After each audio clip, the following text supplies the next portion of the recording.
Hi, how are you? So, Joly, are we set to go? Yes. Ladies and gentlemen, thank you very much for joining us in this webinar. This is an introductory webinar, and we are conducting it today on 16th of May, 2019. First of all, thank you very much for joining us in this very significant webinar as we are marking as our introduction from the Accessibility Special Interest Group on the Internet Society. So as the president of the Special Interest Group, it is my profound privilege to all thank you very much for joining us this afternoon, morning, evening, midnight, wherever you are in around the world. We have a short presentations, 5 of them, first in the first half of the webinar, and then we'll have a Q&A session. The purpose of this seminar or webinar is twofold. One is to introduce the accessibility SIG to the community, and second is to discuss the accessibility challenges that persons with disabilities face in general and how we can remove or reduce these challenges, particularly at ISA. So we'll be mainly talking about the accessibility challenges in the domain of digital world, websites and digital technology, etc. But we may not remain limited to this domain only. To talk of the accessibility SIG, we are a new special interest group just chartered in April to speak about the history and its foundation. Though we may be a new SIG, but we existed earlier as a chapter on disability and special needs. So we have Joly MacFie, who will be talking about history and foundations of the accessibility SIG and how we transform from the chapter to special interest group. Joly, it's your turn. Oh, it is? In that case, I have to share screen. You have a look at that. Here we go. Okay, can we all see that? So, and then I have to cut this so people can see it on the screen. So, so yes, what the history of accessibility on the web and of the chapter at the Internet Society is very much involved with this lady, Cynthia Waddell, who unfortunately died in 2013. And so she was a compliance officer in the city of San Jose, and first, I just, she died, and here I've just, the first page I've got here is a tribute from Andrea Sachs, who talks about Cynthia and says, at the age of 3, Cynthia could not speak because of her profound hearing loss. Doctors told her parents that Cynthia would never speak, never go to normal school, to learn sign language. History proves those doctors wrong. She overcame barriers not only for persons with disabilities, but for women as well. She had a memory that was phenomenal. You could ask her any question about accessibility legislation, and she would produce the information in an instant. She was kind and cheerful. I can still hear her in my mind saying my name so loudly with such happiness to me. It was a great loss to lose her professionally, and so she was, much loved by everybody.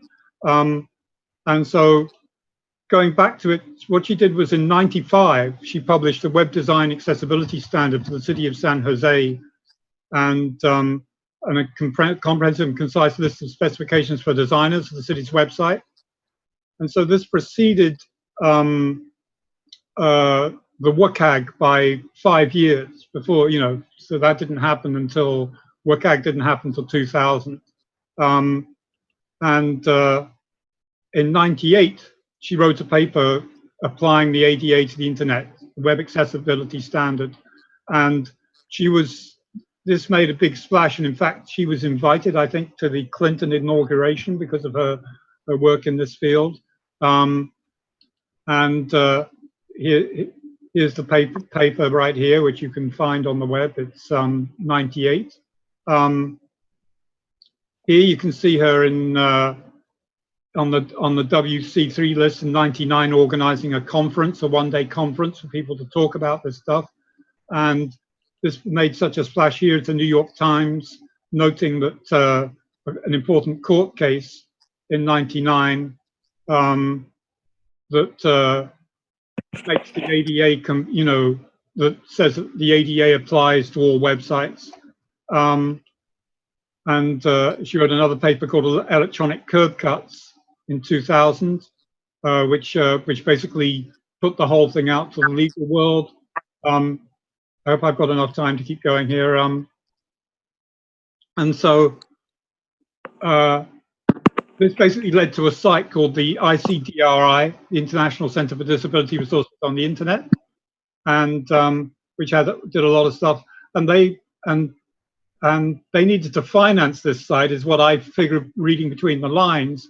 And so that's when they started the Internet Society Disability and Special Needs chapter in 2000. This is in March 2003, and basically because they could get maybe some funding from ISOC on their other website. And if you look at the website, which is this in 2018, they had a list of things they wrote on the first day saying they needed all this stuff, you know, and that hadn't changed. The list hadn't changed 15 years later. And this is because basically all the resources, you know, went back into that ICDRI, which was a live site to about 2012. And then basically died when she died in 2013, you know, is when it stopped. She won a bunch of awards, including in 1998, the top 25 women on the web by Web Girls International.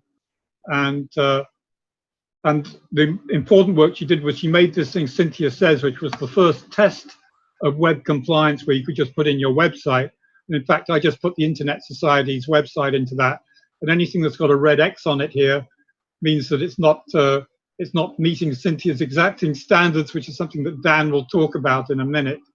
And there was also a book which came out where, you know, Constructing Accessible Websites, which was the Bible of this kind of thing early on.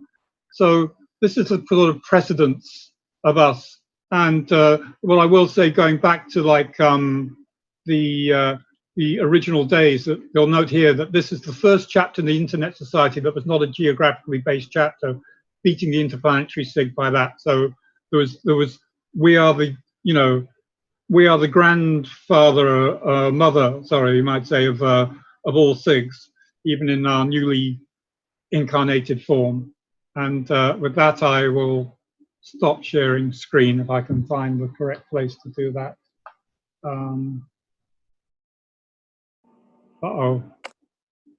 Thank you very much, Joly, for very crisp and brief, but very detailed the SIG. Joly is basically the admins in charge of the SIG, and all the emails and today's calls, all the settings, setups that we see, the captions, all the technical stuff, he does it, and what he does very well. So thank you very much, Joly, for all that too. Now I invite Gunela Astbrink. Gunela is the Vice President of Accessibility Special Interest Group, and she has been working on accessibility for over 25 years. In ISOC circles, she is, I think she needs no introduction. She would be talking about accessibility and the role of women and how accessibility impacts women. So Gunela, it's your turn now. Thank you very much, Shabbir, and I just want to share with Shabbir's excitement. I'm certainly happy that the Accessibility SIG is now set up after quite a long gestation period. So welcome everyone.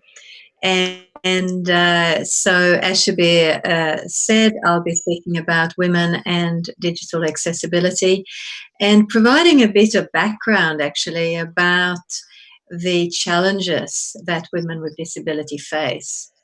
And we actually look at it as a double disadvantage, because firstly, it's having to deal with disability, and then secondly, as women, may be facing cultural barriers, isolation, violence, and discrimination.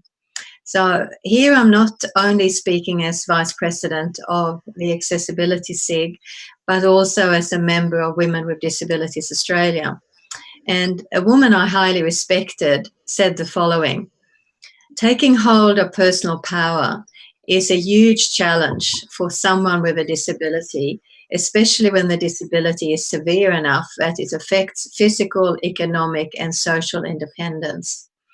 And this was Margaret Cooper, the founding president of Women with Disabilities Australia, who sadly passed away in December last year. She said, "Freedom for me means being able to make my own decisions."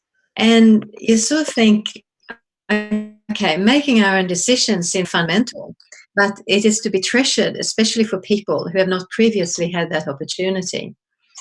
And many women with disability are dependent on family and friends. In many cultures, women with disability are subject to discrimination.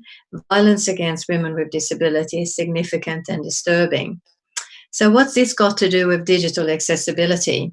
Well, moving towards independence is vital. And women going online can gain freedom to make decisions. So despite having a disability, women can participate, just like anyone else, in training activities, social groups, online businesses, whatever you like. But there is need for increased digital literacy programs. Generally, we know that globally that's needed, but also specifically focus on women who may be manipulated or bullied online. So on a positive note, the online world can facilitate activities in the physical world. For example, an app in India called Assist Me can connect women with registered buddies who can accompany women with disability to the grocery store or just to get out of the house. But safety is key, safety. And I want to mention the organisation Rising Flame in India that concentrates on empowerment for women with disability. Their key message is say no to violence.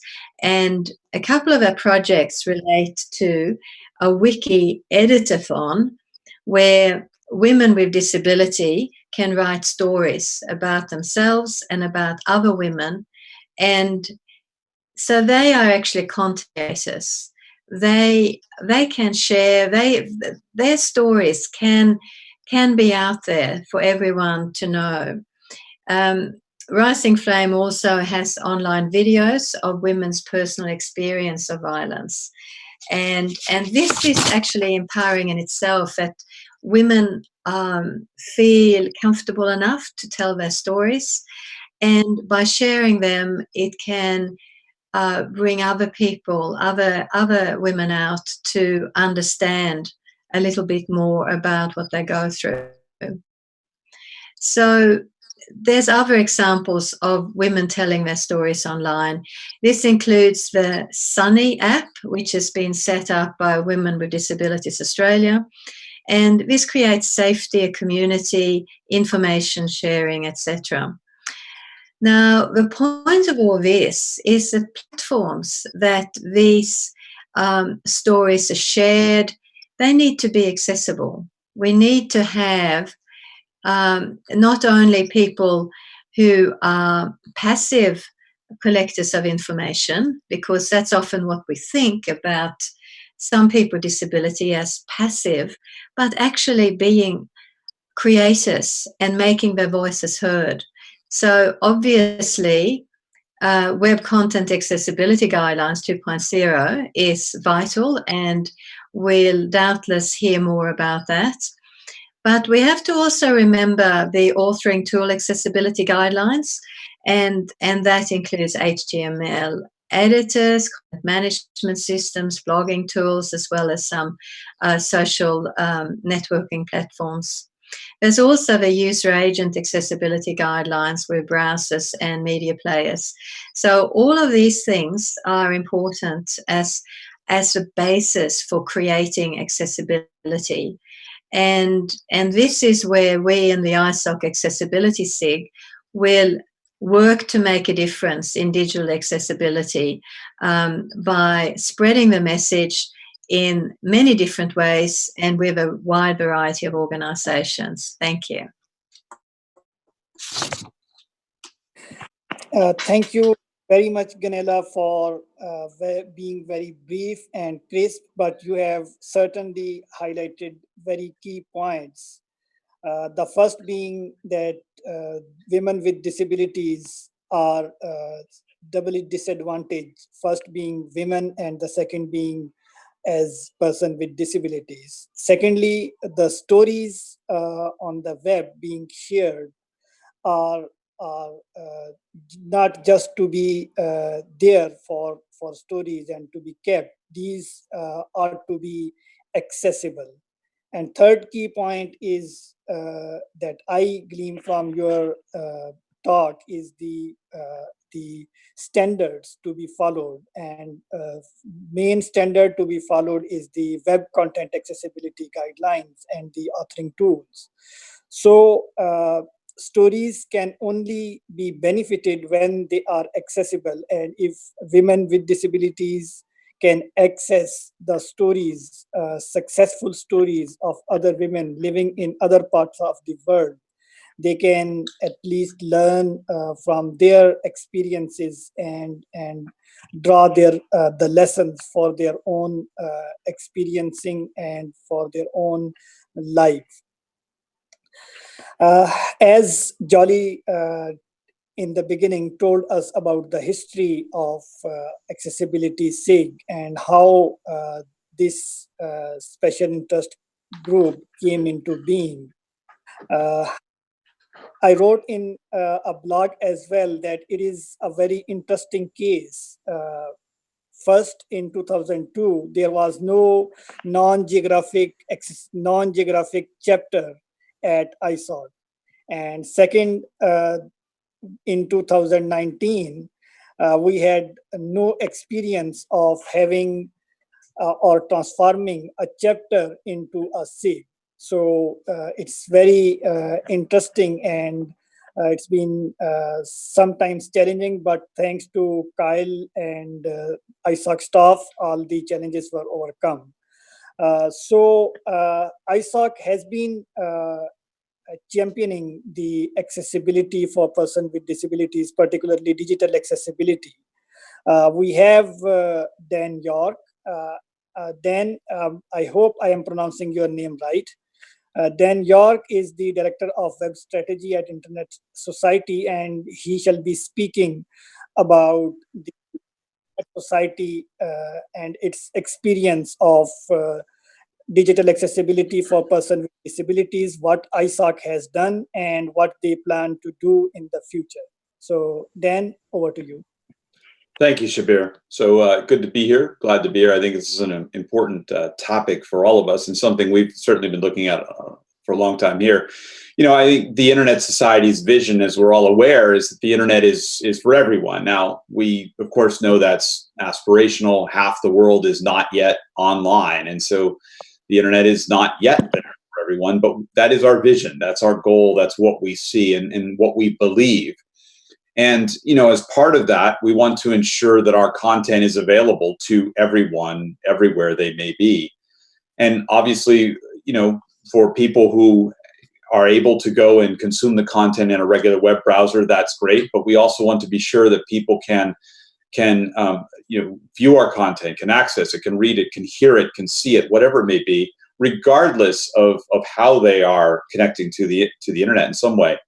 Whenever I talk about website accessibility, one of the things I hear is that, you know, some people will react and say, well, you know, the number of people who visit our site who may be deaf or blind or something, or whatever it may be, you know, are small or something. But I always like to point out that accessibility is not just about people with disabilities, but all of us may at some point have at least some kind of temporary disability.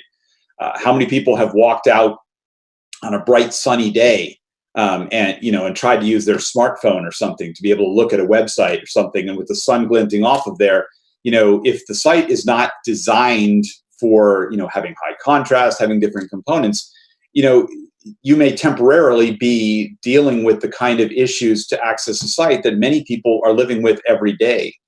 And so really a lot of what, I've had broken equipment. I've had my mouse pad or trackpad not work, and I need to navigate a site through a keyboard, pieces like this. And so when I think about website accessibility, I truly do think that accessibility is for everyone, and it leads to better websites for everyone as well.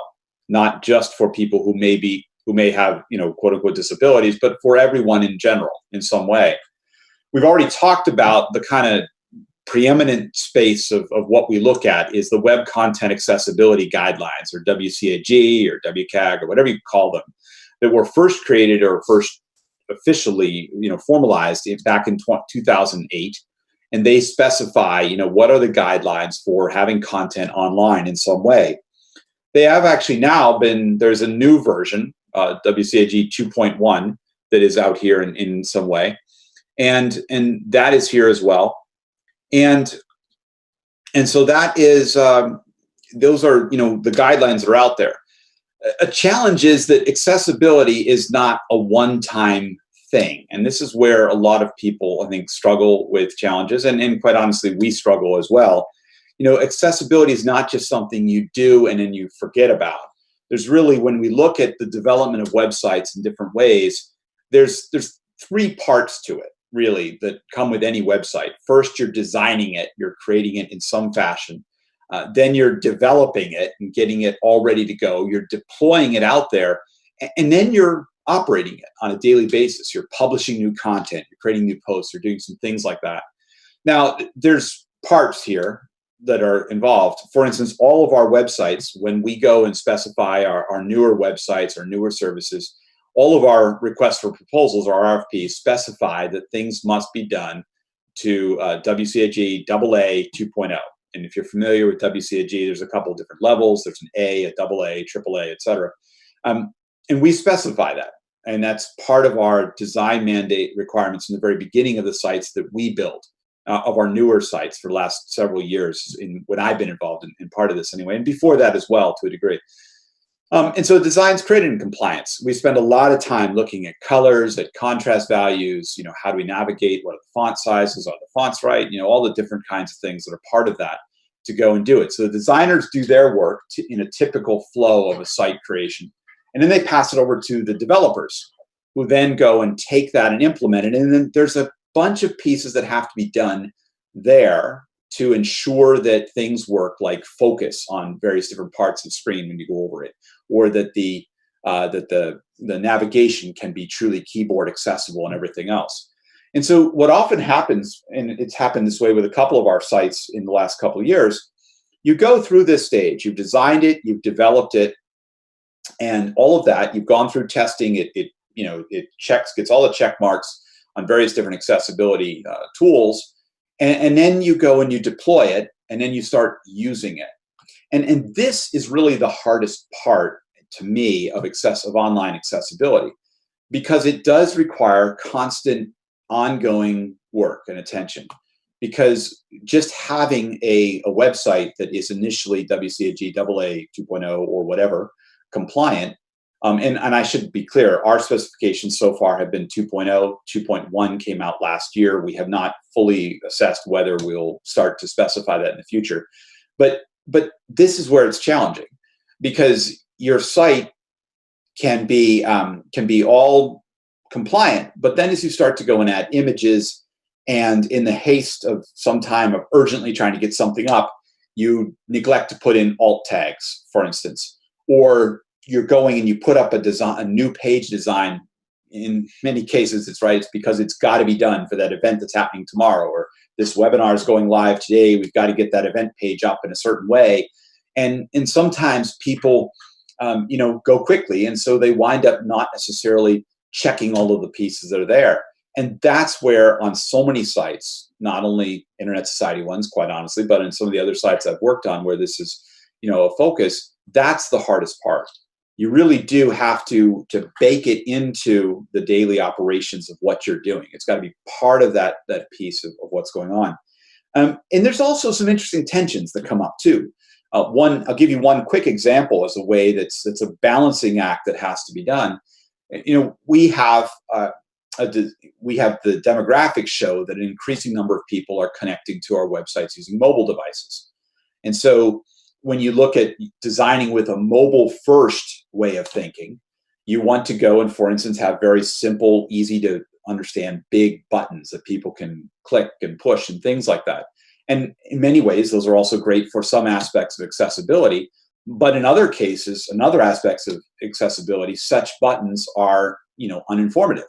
You can't derive the purpose of it necessarily from just the button and the link text as well. Some assistive devices have challenges with that. And so there's ways to address this, but it does require additional planning and thought and care in how to do that. And so it makes for some interesting challenges as you go and develop a website in some way.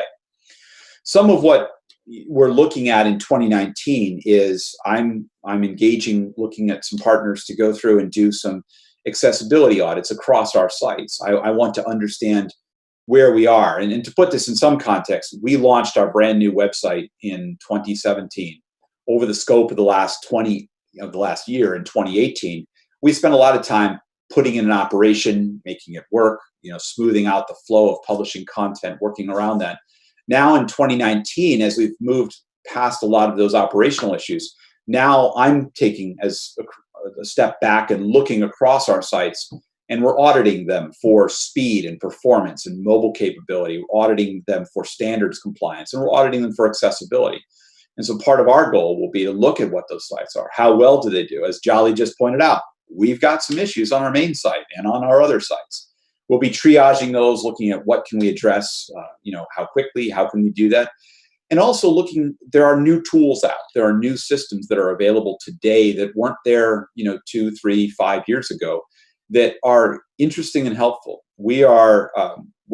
All of our newer sites are based on WordPress. There's a very strong WordPress accessibility community.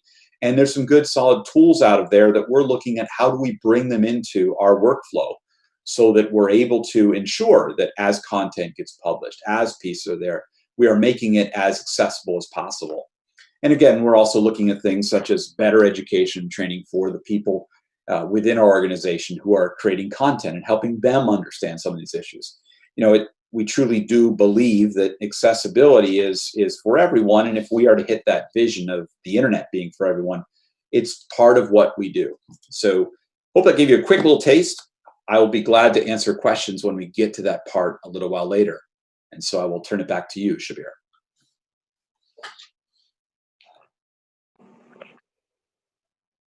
Thank you very much, Dan, for your very elaborative and crisp presentation.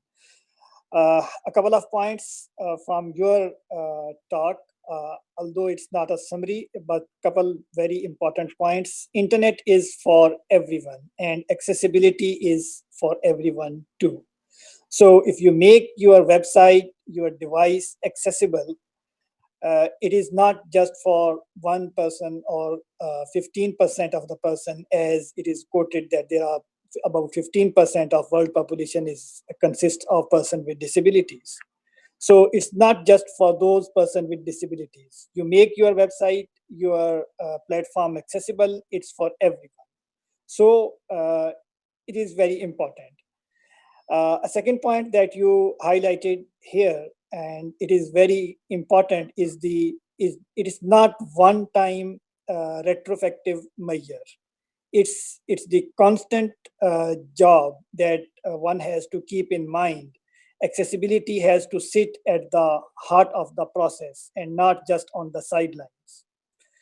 To talk on, and there are, I'll connect this with the next presentation with Judith is going to talk about, is the policies and the practices, that there are certain processes, certain policies, certain guidelines. The organizations, the governments sometimes claim that we adhere to accessibility standards, we follow the accessibility guidelines. Here is our policy on accessibility for persons with disabilities.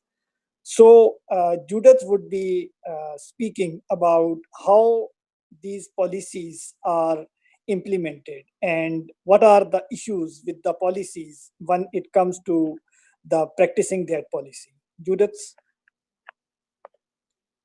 Thanks so much for that. I wanted to talk about the accessibility of the issues and the policies. And we laid out earlier, they laid out that the WC3, which is the World Wide Web Consortium, and they're the main international standards organization for the internet. They've created a set of recommendations for web content to make it more accessible for people with disabilities, and also for all what they were calling user agents, people who use the web. And whether it's a different platform, whether it's a mobile platform, whether it's a desktop, whatever platform is using. And as they have, as Joly and Dan has talked about, the WC3 has released 3 versions of the web content accessibility guidelines. There was 1.0, 2.0, and now 2.1. And WC3 are all reviewed before the standards become reality, and before they get stamped within the IEEE and other groups who are authorizing the standards. They are all reviewed by what's called an accessible platform architecture, the APA working group. And within this working group, they're looking at, in this initiative, they're looking at not only the authoring tools that Gunela was talking about, but also the web content tools and user agent tools. User agents are how browsers and media players work with other aspects of assistive technologies. And so these guidelines are based on fundamental technical specifications of the web that were developed in past years, whether we're talking about HTML, CSS, SVG, any type of specifications. And they also work on, within that, they also work within this suite that's called Accessible Rich Internet Applications. And that defines a way to make web applications more accessible. So it helps with dynamic content and advanced user interface controls, like we see in Java, which has been a problem for accessible screen readers, AJAX, HTML, and all these technologies. So not only do content has to follow the guidelines, but they also have to follow the protocols written in the area, so that way we can get something that's fully accessible. And oftentimes they're not following the area because they have poor contrast, or the platform may be accessible. We find that a lot in a lot of places that say, oh, our platform is designed for accessibility. But yet the platform may be designed, but as Dan pointed out, the content in the platform is not. So it's pretty useless for people with accessibility when they can't do it. We recently had this issue on and well, as Dan says, and as others, we're trying to get internet for everyone, and many of these other groups want to make sure that everyone can be engaged. But, we had it within some of the groups I'm involved with, in ICANN and within ISOC and ICANN in particular, we have the issue of captchas. Some captchas are working for people with screen readers, others do not. Some captchas work in certain countries and not in other countries, and others do not. And so therefore, it's very difficult for people to get into these websites which may or may not be accessible, but they are blocked by captchas. And so often needs a seeing person to help them navigate this, or it needs someone to create a standard password for a temporary pass for them and change it. There's all these ways where companies have the best intentions, but yet they've gone awry. And it's mostly because they're not following these standards, or they're following only certain parts of these standards on certain parts of the network. Because as we saw, they need to follow on all of them. And it's not only that you need the content that needs to be accessible, but it's the web browsers, the media players, what we're calling the user agents, assistive technology, and different user knowledge, and any adaptive technology. But it also has to be the developers and the authoring tools. So if there's no tool, if the developers don't see or don't know where these tools exist, they're not going to put them into the system. Or if they think, oh, it's only a small group of people, why do I need to use more expensive technology? Or why do I need to use a technology I'm not familiar with? But that's what happens, is that you have the breaks in the system. And so not only do we need to make sure that the best practices for making content universally accessible, but they also need to follow the 4 principles that WCAG sent out: perceivable, operable, understandable, and robust. So they need to really work on all these levels. And throughout the world, there's different implementation of these guidelines. It varies from country to country. In the US, Section 508, there's accessibility in the US falls under the 3 really rules: the Americans with Disability Act, and the Rehabilitation Act. The Section 508 of that is the only US federal law that includes a technical standard on web accessibility. This standard preceded the WCAG standards. And it was just recently refreshed in January 2018. So it now requires the compliance with WCAG 2.0, as well as level A and AA, the different standards that they were talking about. A is the highest priority and usually is the easiest to achieve. AA is more comprehensive, and AAA is the strictest and its most comprehensive accessible design. But the problems in the US is that these standards only pertain, the law on these standards is only for private companies. The ADA did not look at web accessibility since it was created way before that.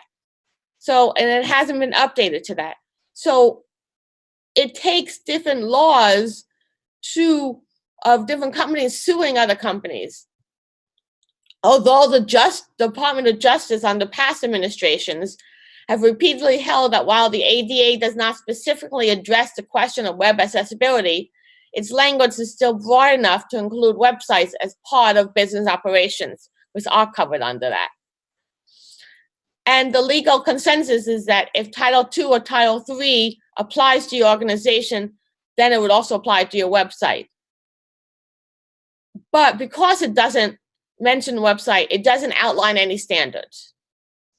And so that's an issue. Additionally, under the Trump administration, DOJ which had promised to begin implementing the WCAG 2.0 as its formal standard for web accessibility, now has retreated from that. And they are not doing that, and they put that on a sort of inactive list, which is, oh, we'll get to this in the nearby future. We don't know when, but like some way. And as a result, there's no clear standard for private sector companies to look at, and so they just do whatever they feel works for them. In the European Union, they have different also directives. And they've been it was only in December 2018 has the European Union updated their standards for the WCAG, and they moved to pushing for 2.1. But prior to that, they were just looking at some older standards. And they've also looked at mobile applications on public sector, but again, it's public sector, it's not private sector. And in the UK, it's also the same thing. It's more private sector, public sector. Same thing with Canada, Australia, and so many of these countries are doing, although they are adopting the WCAG, they are only adopting it for public sector. And so there's still this hole for private sectors. And so that's another issue. And the problem is when people are using, in private sector, using web browsers or media players or other user agents, they need to interact with content. And the content itself is the problem with accessibility. And if an accessibility feature is not implemented in one component, there's little motivation for the other components to implement it. And so this is why we end up in the mess we are in. And oftentimes, organizations are fixed on one type of tool. For instance, the IGF, the main global IGF is fixed on WebEx. And the only reason they're fixed on WebEx is because it was donated to them for free. But the WebEx that they use is very inaccessible for people with screen readers. And other organizations who had used Adobe Connect. Adobe Connect, while it's accessible for desktop, is not accessible on mobile users. But oftentimes, so companies seem to be wedded in a certain webcasting technology, but that technology is not necessarily usable for people with accessibility challenges. And oftentimes, it's only cost or security issues which forces the organization to change their platforms. And when they're changing the platforms, that's when they look at accessibility issues. So ICANN recently changed to Zoom, not because Adobe Connect was a less superior or was less accessible, but because they left Adobe because there was grave security concerns in some of their, in how it was implemented. They had gone with a third-party provider and they had security concerns on how that was being implemented. And so they dropped them, and that's when they reassessed and they decided that Zoom would meet their needs, and Zoom was accessible. Same thing with other groups. Yes, I'm wrapping up, Joly. Is that your sign? So that is what we need to look at, all three parts in accessibility. And it's not, you may have a policy for this to try and put in specification, but it loses in the implementation. So thanks so much. I look forward to your question. Thank you very much, Judith. And I'm sorry I did not introduced you earlier. Judith is the secretary of Accessibility Special Interest Group, and she has been instrumental in helping us in formulating or transforming the SIG from the chapter. So, ladies and gentlemen, you have had the discussions. You have listened to the speakers, and I would not waste any more of your time, which is I think we have overshoot some of the time. So, if you have questions, please shoot away. And if you have question from a specific speaker, please identify that as well.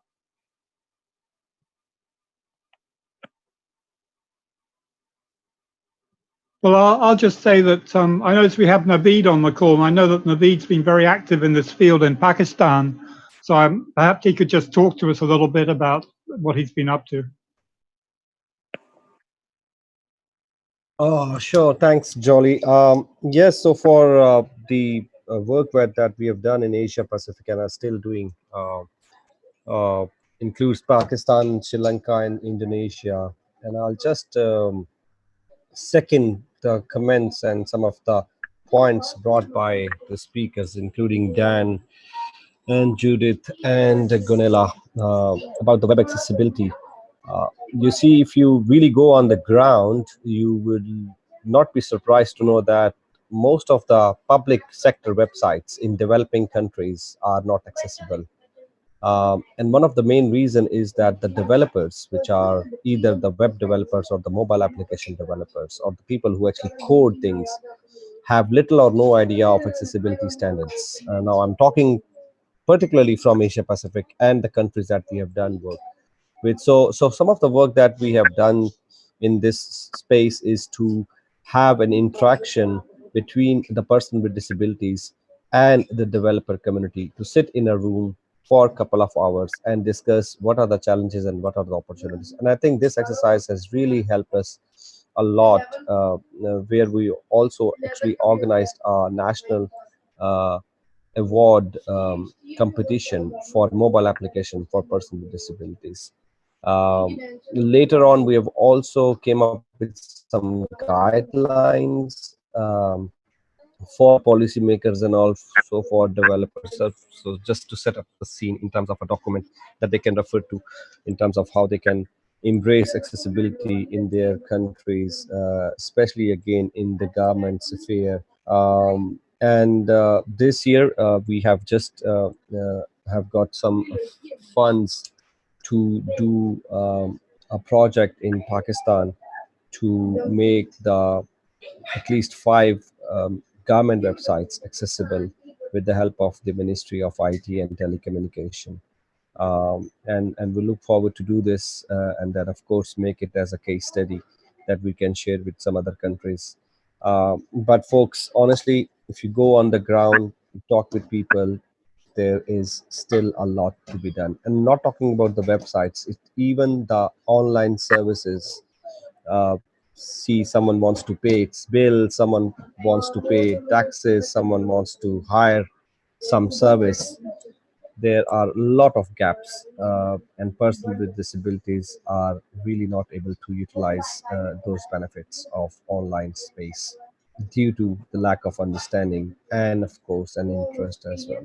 Another messaging, just quick on that, is that it's not the community or charity work. To be honest, we have been asking people who are into the businesses that it has a business opportunity as well. So don't only look from the lens of work helping person with disabilities as a charity, but there is a business case, because 10 to 15% of your population are actually the clients that you can attract if you come up with accessible services and websites.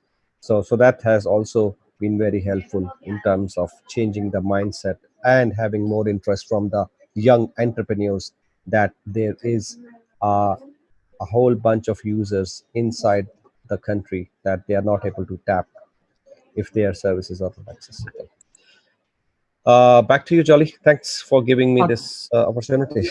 I'll just say that's the first time I've heard of this thing of, putting together people with disabilities with web developers. And I think it would be, I don't know if you have a cute name for that program, but, it's something which maybe it would be something to promote to chapters and to have kind of formats. I mean, do those people, but I have one question, do those people get paid or is it all pro bono?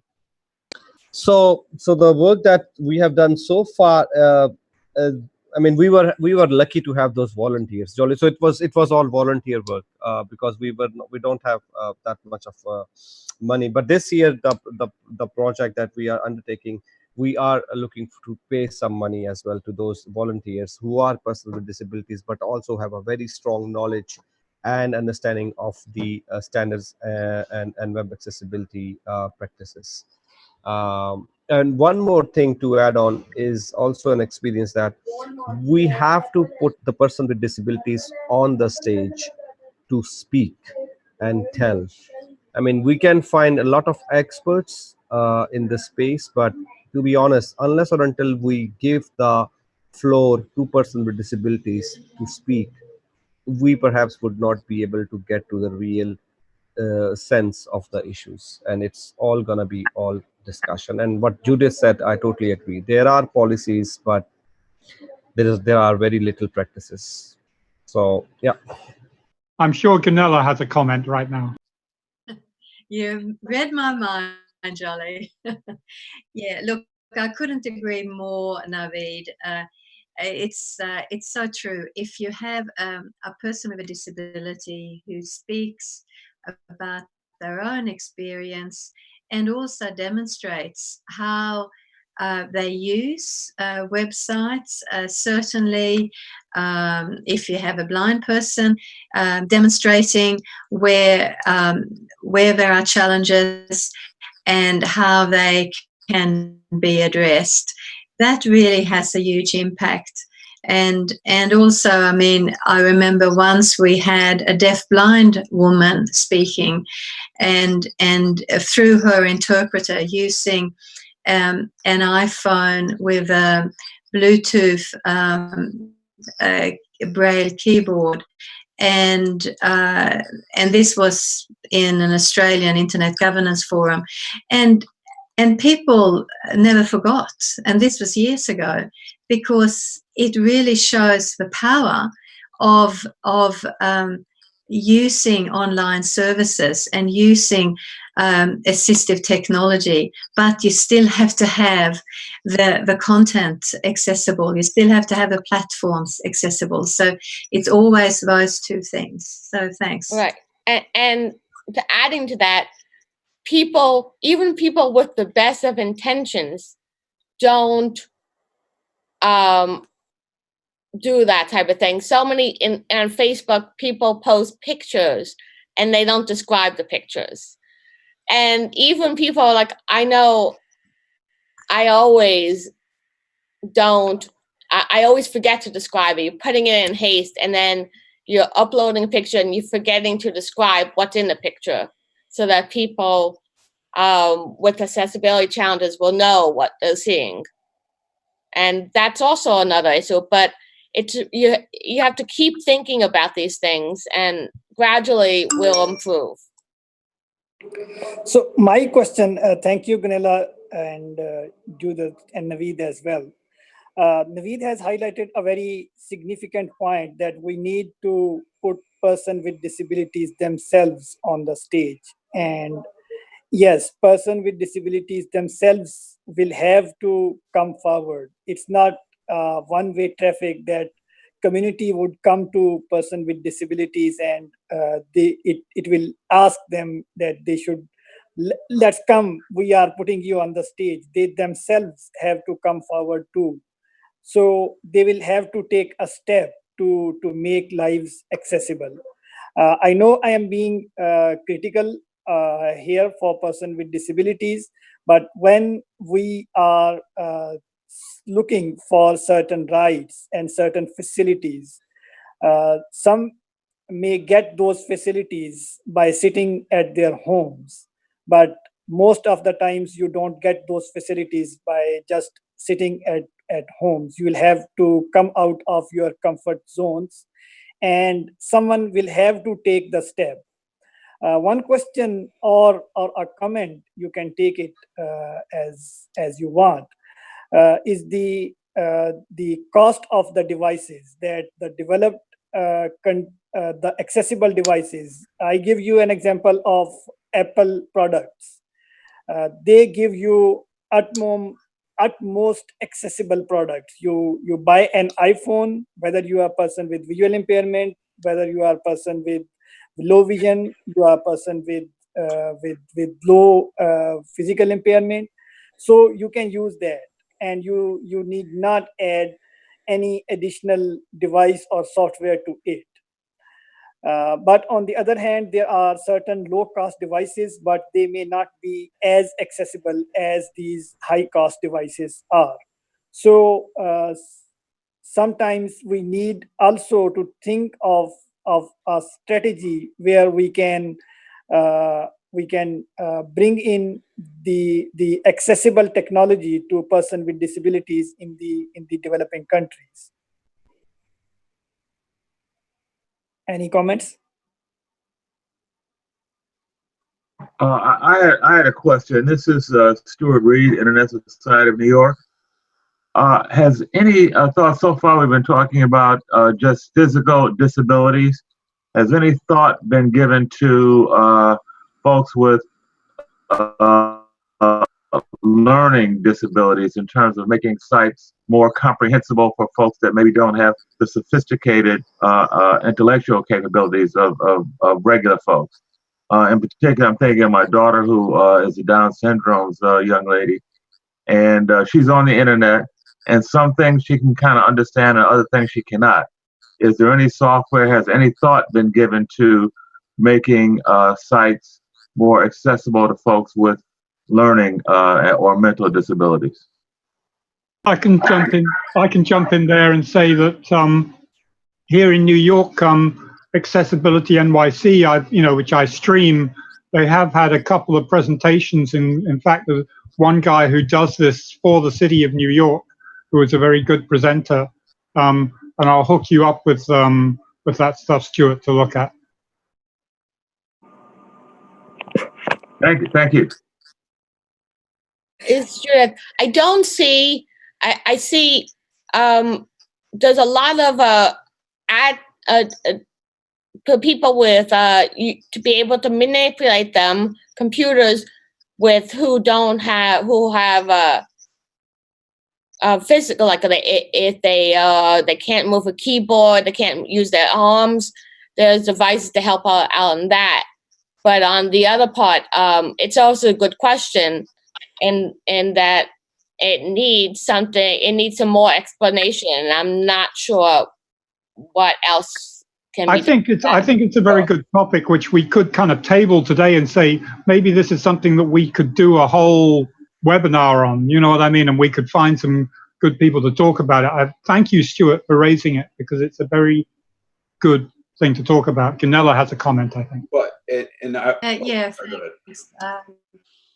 it's an interesting and often challenging issue, and W3C has spent quite a bit of time looking into how to make content more readable for and understandable for people with learning difficulties. And you'll see on some government websites, I know there's some in Australia, where there are often another interface which might be a little bit more user-friendly, more intuitive. Sometimes you have easy reading versions of documents. That makes a difference as well.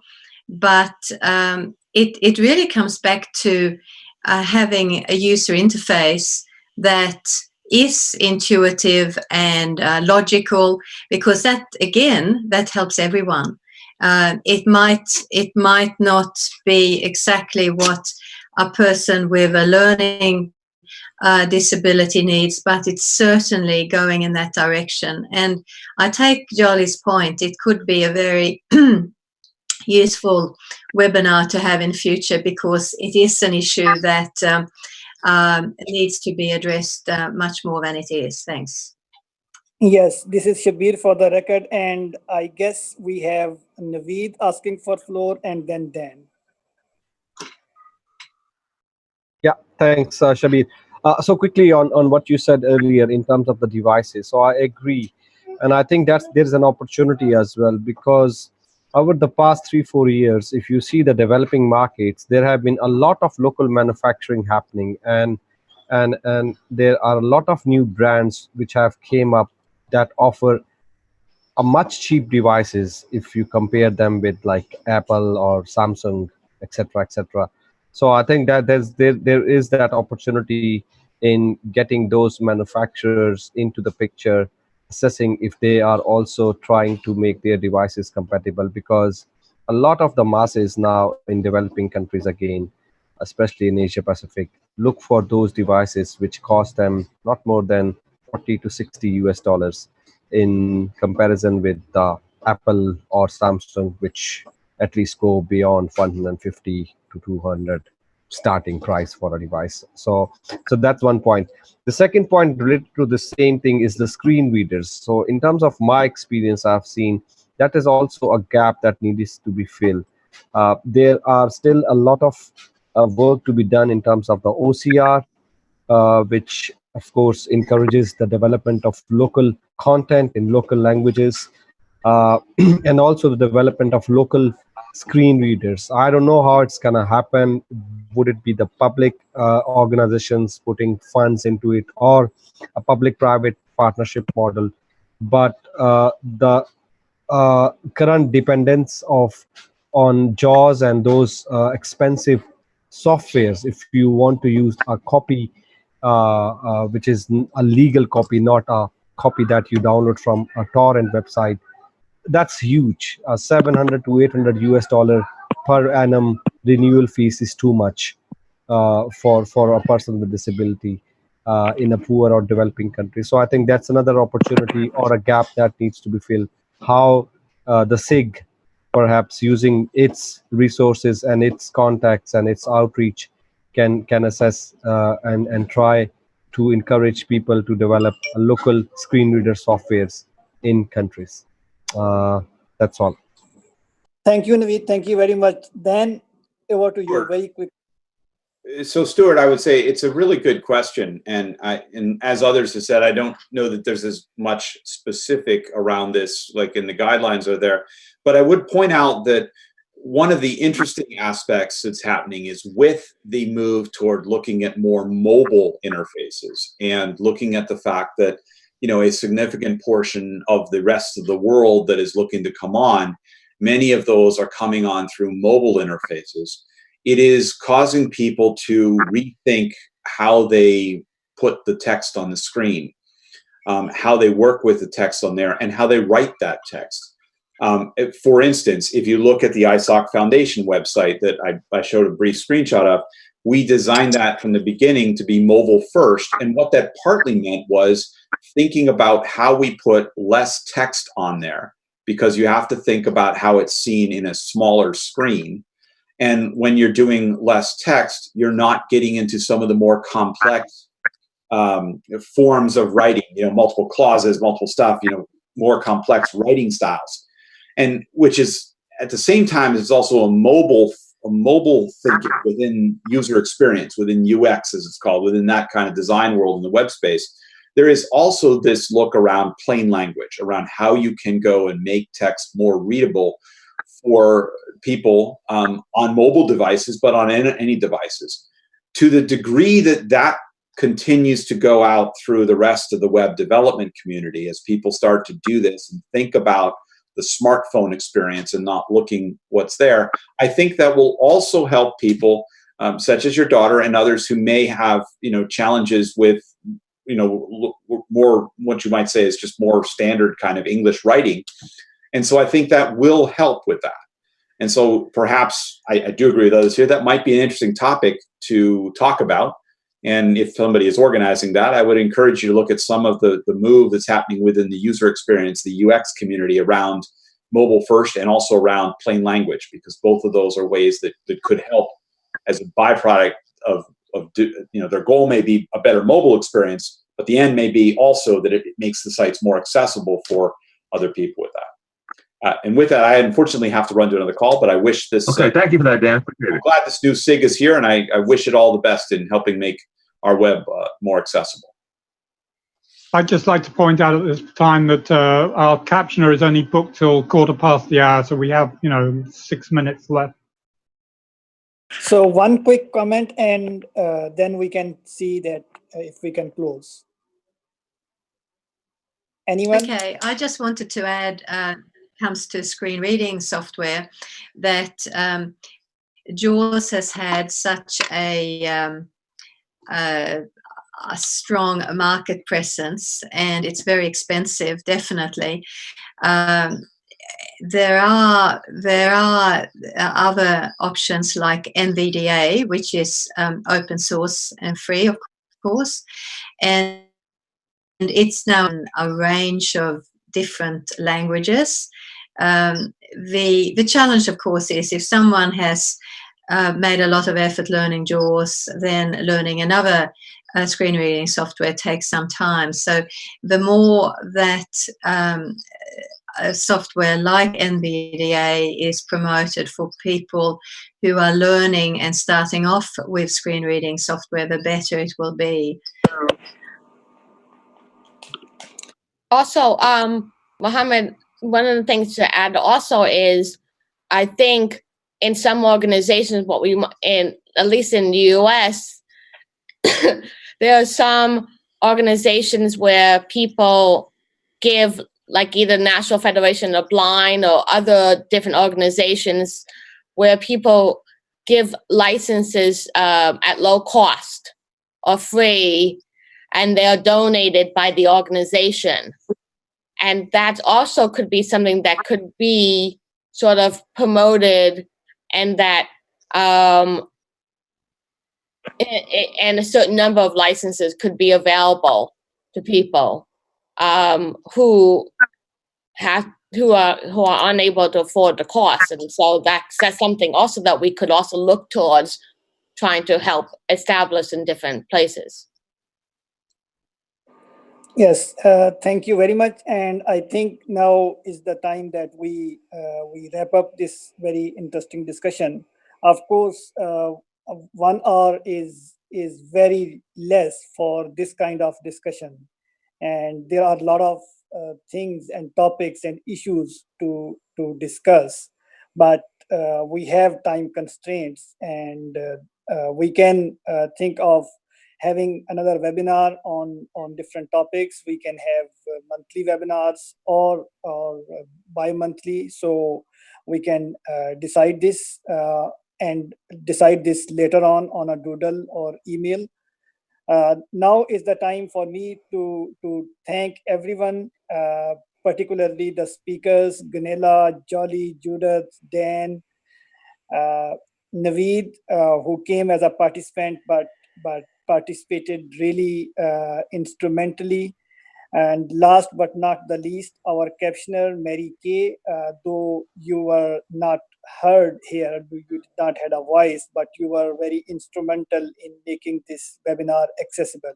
So thank you very much. And if you want, if you have not joined the Accessibility SIG, I would request that you visit www.a11ysig.org and join the SIG and remain connected with the special interest group and its activities. Thank you very much. Thanks, everyone. Great webinar. Excellent. And I wish you all the best in the future as well. Thumbs up. Yeah, happy Global Accessibility Awareness Day. Yes. Yes. Thanks, Joly. Yes. Happy Global Accessibility Awareness Day. Yay. Yeah. Thank you. Okay. Thank you all, Joly. I look forward to maybe helping put together that follow-up on the other disability areas that we're talking about.